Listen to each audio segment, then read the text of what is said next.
Hi guys, welcome to yet another video. It's Ndagire here. Thanks for clicking on this video. I have a little bit of energy because what I'm sharing is really important. And I mean, I love this lady, the way I love Malema and the way he comes out and talks about whatever that he does. This is the same thing with this lady, Mrs. Arikana. I think most of you know who she is. Okay, madam. Yeah, madam Mrs. Like, I love her. She's a very outspoken person, especially when it comes to like African development, African freedom, African peace, everything African good. She is very strong to like come out and talk about it. And this is also like about like everything that is going on in the world with Trump and whatever that he's putting on the world right now. He is attacking everybody. He's attacking everybody. I mean, he's putting his tantrum on every freaking person. And I mean, it's the same thing with the African continent. Like, it cannot be taken out because they always want Africa to be under them. And Trump came out and like was threatening African countries that are willing to like work with Russia and China and these other countries. Also, like with the BRICS, Trump was like, these African countries, we African people should just stick with the dollar and not work with anybody else because, I mean, US is our big brother. Apparently, he's our boss.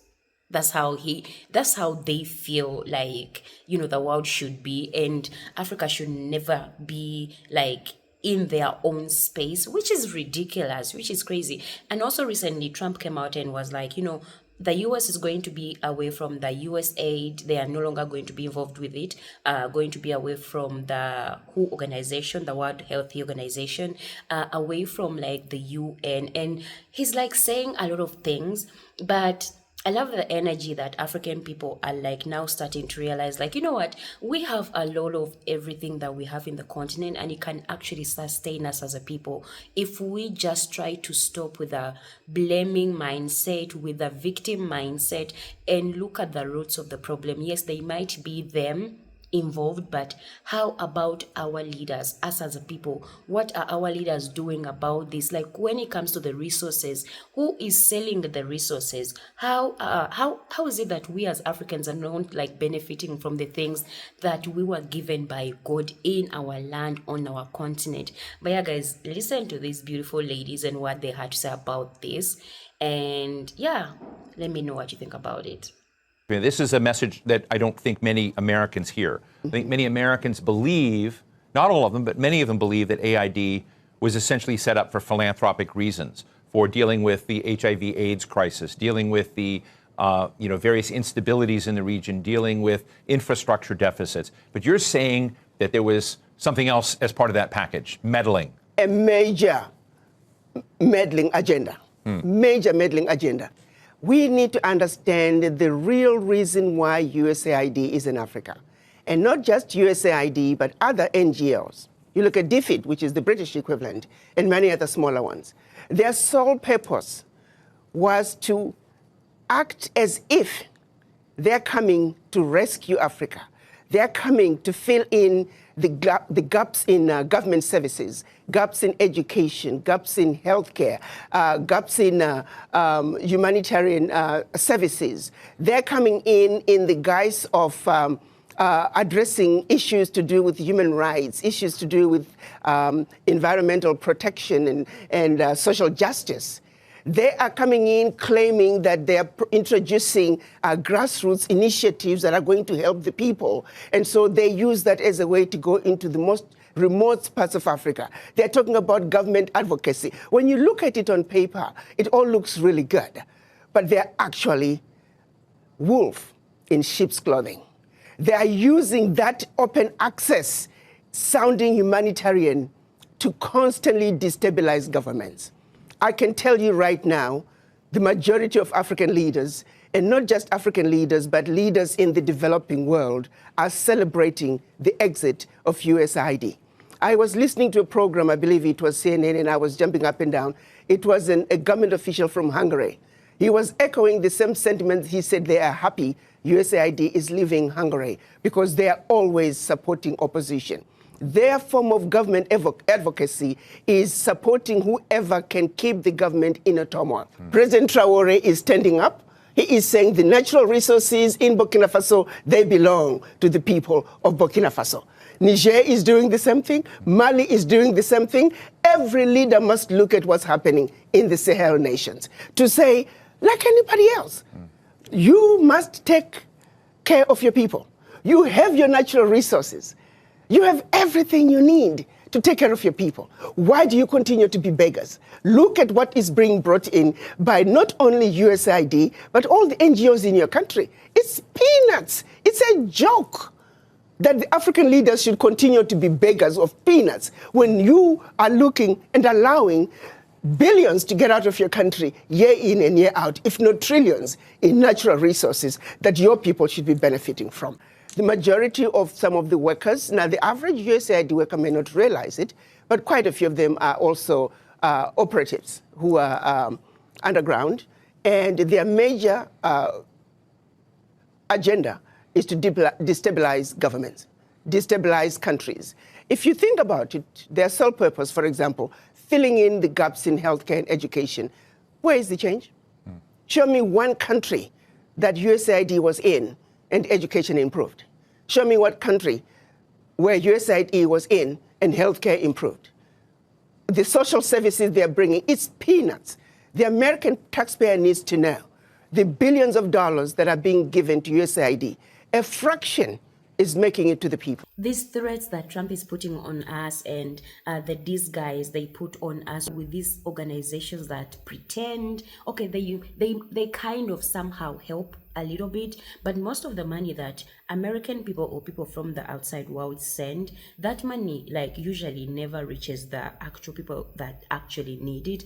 It stays in a specific group of people and they are the ones that enjoy it. You'll be there thinking, oh, I sent money to Africa, to help, children with HIV AIDS, to help people with cancer, to help people with malaria, to help they ask people with, trying to be human. But the people that receive that money only eat it, and the people that come in and pretend to want to come and stabilize the continent actually destabilize it even more. Because guys, tell me why. Ever since I was a child, literally, I've always been hearing about UN in Congo, UN in Somalia, UN in African countries, but there's never peace, actually.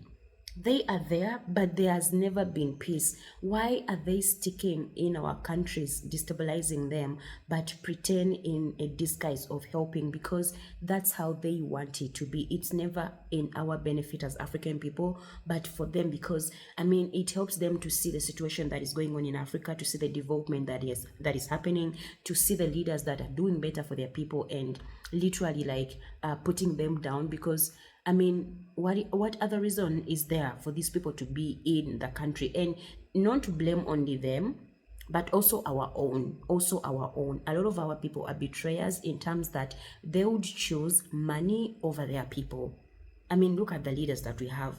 Tell me why our resources are daily sold over the expense of their people. Our resources that could actually benefit us and make us thrive as a continent, because we can. Ibrahim Traoré is like, you know what, all the minerals that are in Burkina Faso, we are going to extract them as us as a people, produce whatever that we have to produce, work with the countries that we want, and whoever wants to work with us will work with us. If you don't leave, that's the energy that we should be having with African leaders. How many of the African leaders are coming out and are able to do what this man is doing? How many? The only thing they are good at is sitting in buses and being, taken to the Western countries for them to show off and be humiliated as the heads of states. And if the heads of states are humiliated, how are we as African people going to be respected? Does that not make sense? And it's really it gets you I wish we could have a lot more Ibrahim Traorés in Africa.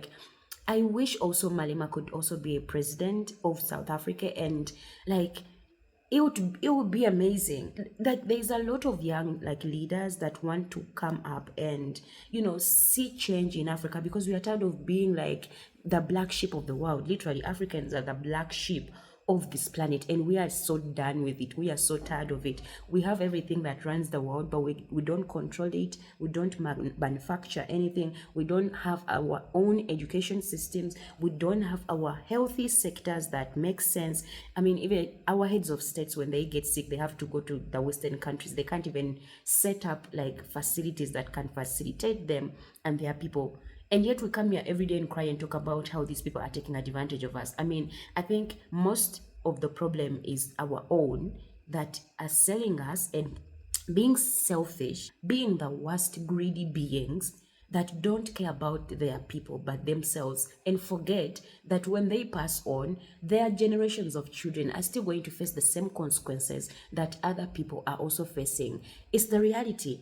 It's the reality. I don't know why it doesn't sink into their heads. Like, how, guys, I always ask you, like, I wonder which kind of food we Africans in general eat that these other groups of people do not eat, that we have passed through a lot and still going through a lot and still somehow seeing it as a normal thing, because this does not make sense.